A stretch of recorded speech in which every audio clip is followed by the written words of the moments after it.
Hey, look, everyone, it's my retirement fund. Okay, not really, it's not. Although I don't have much more than that. I think I have some nickels and dimes in addition to that, but that's another story. So, here's what happened.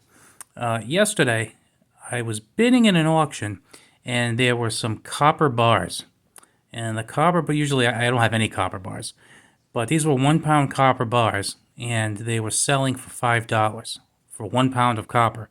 So it was overpriced, but I said, you know what, I'll throw a bid in for $5 because there's no shipping because it was a local store. And I'm thinking, all right, so copper's like $3.75 a pound, it's $5. I figured it was kind of like a cool novelty item maybe. So I figured I'd buy it. Well, it ended up going for like $6, which I think is really, really overpriced. I actually think five was, but it was kind of cool. So I said, I'll bid $5 for a pound. Well, kind of got me curious, so I went on eBay. Go on eBay, there are people paying $20 for a pound of copper, like copper bar for $20. So you figure copper's $3.75. For a while it was over $4. To make my life easy, let's pretend for a second that today copper is $4 a pound. $4 a pound, they're charging $20. They're charging 5 times the price per pound for a bar. So if you want 1 pound of copper, that's $4, you pay 20. Now let's transfer this for a second. Silver is about $23. Would you pay $115 for a generic silver 1 ounce bar? No, no. Would you pay, let's say, gold is, I think like 1930 today. Again, let's make it easy. Let's assume it was back up to 2000 where it was a couple of weeks ago. Would you pay $10,000 for a generic 1 ounce gold round? I'm not talking like a fancy schmancy pre 33 coin that's really rare and beautiful condition. I mean just a plain flat out generic gold round or a gold 1 ounce, a 999 1 ounce gold bar.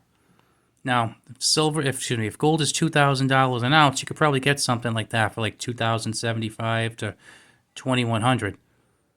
You'd probably think, well, that's not too bad. I'll pay 2,075 for 1 ounce of gold when gold is 2,000.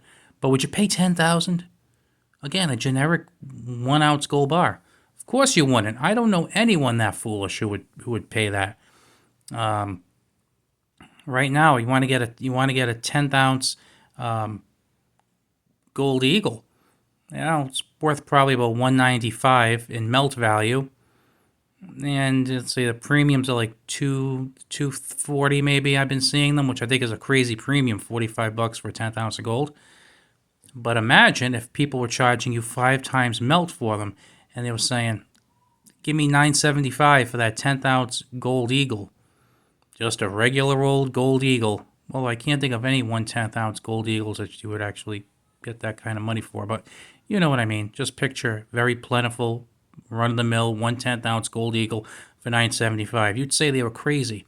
Yet I actually see people on eBay buying this stuff. Now, I'm not criticizing people for buying rounds or bars or anything. I mean, do what makes you happy. I mean, sometimes some of it's cool, like the novelty stuff. Like, I've picked up a couple like copper rounds just because they had like cool designs on them. So in that way, it's kind of like a piece of art almost. Not as an investment type thing. Now, some people would think you're a fool for picking up copper, period, because they'll say, well, copper's not as good as silver or gold. I would agree. But if it's going to fall into your lap for pretty close to free, why not? And if you're looking in front of me, this is pretty close to free. If you think about it, you can't really buy much today for a penny. What can you really buy for 1 cent? Not too much. But right in front of you, there's a whole bunch of pennies that I paid 1 cent for. And I have, by today's current market, about 2.7 to 2.8 cents worth of copper in each one. So I almost tripled my money. When copper is in the mid fours, which it was, I think maybe 6 months to a year ago, maybe a little over 6 months ago, it was around like 430, 440 an ounce, a pound. These pennies were, melt value like 3.1, 3.2 ounces. Now, if you're going through your coins and you're looking for just copper, 81 and older, I'm not counting the 82s because I can't be bothered testing them, but 81 and older, every single one you get is basically about 3 cents.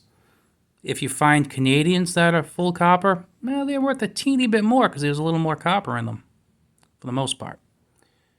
Then you don't know what else you might find. I went through some today. I found some older uncirculated Lincoln cents that I needed for one of my sets that I'm putting together.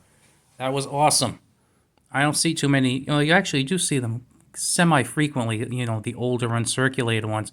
But this one was an old Denver mint from the 60s. So I was pretty excited about that. And I found 2 wheat cents. One of them was from 1933, one was from 1947. So I found some pretty good stuff. And I did this basically, I don't want to say for free, because I did actually pay a penny for these things, 1 cent. But basically, it's a good way to triple your money. I mean, if you're really if you're into copper, just save your pennies. Literally, save your pennies. If you see any Canadians and they're the older Canadians, save those too.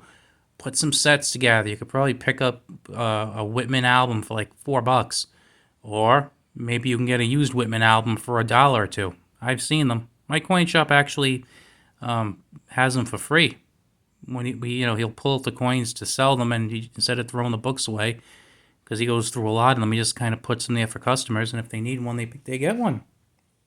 So there's a lot to do here. I don't care if you're just some guy who wants to accumulate medals, or you're kind of a new or lower budget coin collector, and for that matter, even if you're a high end coin collector and you like buying, 4 and 5 figure coins.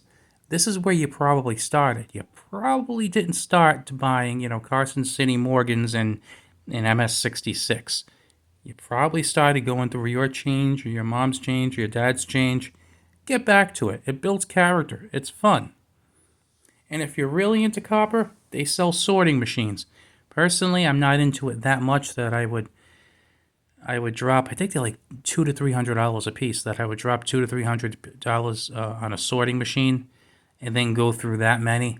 I just kind of go through our loose change, and tonight I figured it was a good day to do so. I went through some loose change, and we rolled it up, put it in the savings account. One day we're going to be needing a roof. We'll throw that money toward it.